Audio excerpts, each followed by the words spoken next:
नाजरीन और सामीन, हरियाणा सरकार ने अपना वो फैसला वापस ले लिया है जिसके तहत हरियाणा में सोमवार और मंगलवार को, इन पीर और मंगल को लॉकडाउन की बात कही थी।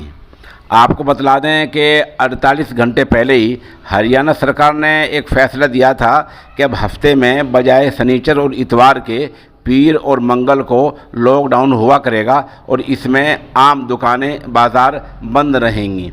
लेकिन आज ही अभी चंद घंटे पहले सूबाई वज़ीर सेहत व वज़ीर दाखिला यानी गृह मंत्री जनाब अनिल विज ने अपने ट्वीट पर ये इत्तला दी है, ये सूचना दी है कि हरियाणा में अब कोई लॉकडाउन नहीं होगा। हर दिन बाज़ार खुलेंगे, दुकानें खुलेंगी, सब दुकानें खुलेंगी। इस मतलब का एक ट्वीट हरियाणा के गृह मंत्री वज़ीर दाखिला जनाब अनिल विज ने किया है।